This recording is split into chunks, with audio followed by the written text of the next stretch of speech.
everybody. We're having an impromptu. I guess everything I do is kind of impromptu. Everything I do is one take. I don't have any fancy editing thing.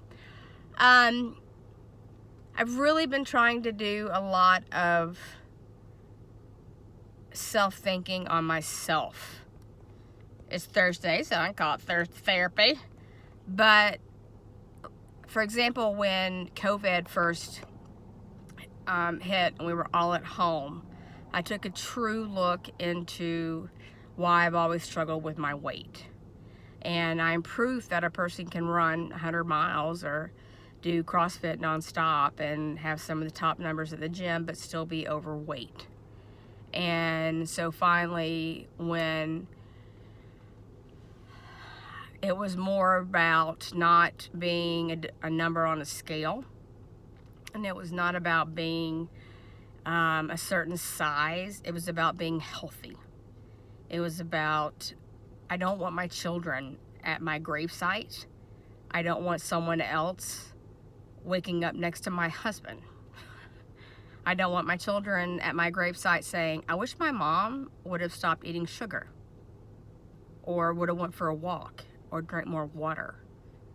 I wish my mom would have just kind of suffered a few days and got that sugar craving out of her system.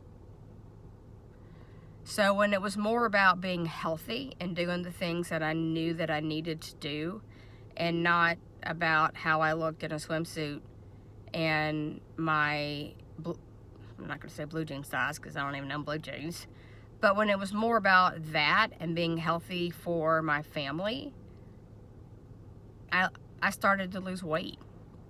So then it became me working spiritually. And everybody knows I'm kind of a huge literary nut. And I didn't read a lot of the classics in high school, so I didn't make that an excuse. I started to read them on my own. And one of my favorite is The Crucible. And that was, the playwright was, the play was written by Arthur Miller. And I just pulled over at the reservoir after leaving Walmart. And I'm pretty sure it came out in the early 1950s. So he probably wrote it like at the end of the 1940s. And I think it took him about a year after he had done a lot of research and read some documentation that was done from either the mayor or some people that had a lot of information up in Salem. And most people know the story of the Salem Witch Trials.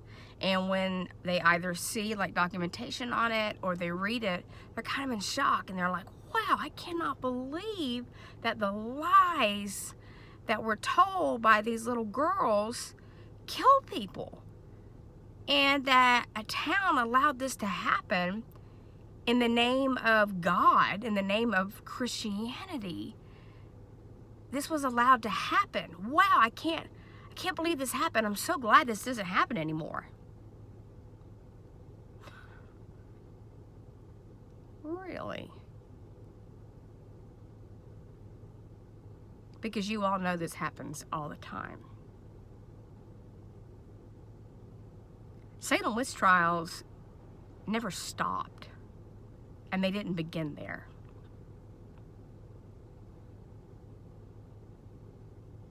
There are Salem Witch Trials at wherever you work. It can be at Dairy Queen, it can be at Walmart, it can be at Wendy's, it can be in your church. It can be in your family. Wherever you are, don't be a part of it, number one. And if you hear it happening, guess what you can do? You can ask them to stop. And you can pray for them.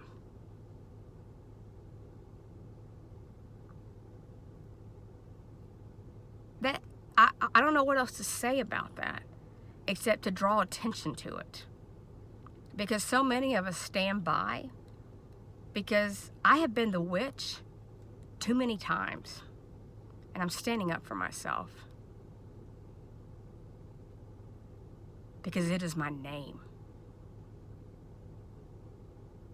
I will not allow myself to be a part of the clamor and the lies of the people that sit around and spread lies about others. I have people in my life that I've never heard say a negative word about another person. And yet my mother-in-law, there was a woman, Miss Cornelius, never heard her say a negative word about anybody. And these are the people that stand out. How awesome would that be that when you passed on, to have your friends stand around, your children, and they said, you know what? I never heard a negative word about another human being come out of their mouth.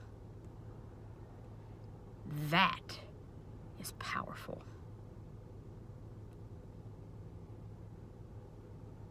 And that is rare.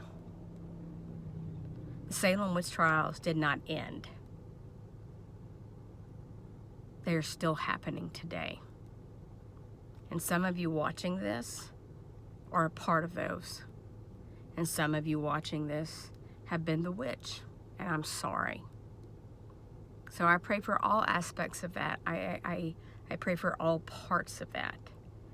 But I didn't know how to share it. I didn't know how else to explain it. But some people really enjoy it.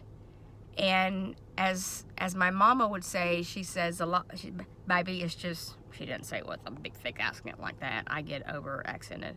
She's like, you know, baby, a lot of it's just good old-fashioned jealousy. Some people enjoy conversations about hate. I will never understand that. And if you are struggling with trying to understand that, this is the answer. You never will. You can try for the rest of your life. You are not capable of understanding it because it is like trying to explain quantum physics to a kindergartner. We can't understand it. We can't. That is not who we are. I'm sorry for your hurt if you have been the witch. But I would much rather be the witch than the young girl that makes up the lies and spreads them to all the other girls in the village to try to get you killed and to make you look bad. The story of the Salem Witch Trials and the story of the Crucible will be told long after we are gone. There is a reason that they are still told, and there's a reason that they are powerful and they stay with people. And I'll tell you why. Because they hit a nerve.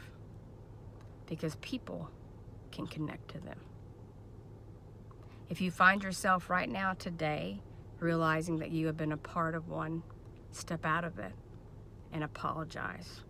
And tomorrow be a better person. No part of this was funny. Not every day is Disney World.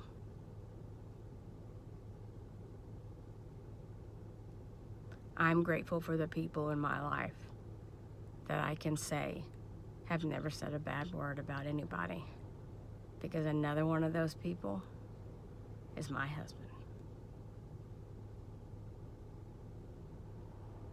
Be proud of your name. It is your family name. It goes with you wherever you are. You represent yourself, your family, your town, and your God. I love you. Represent you and all the things, because your children are watching. I love you.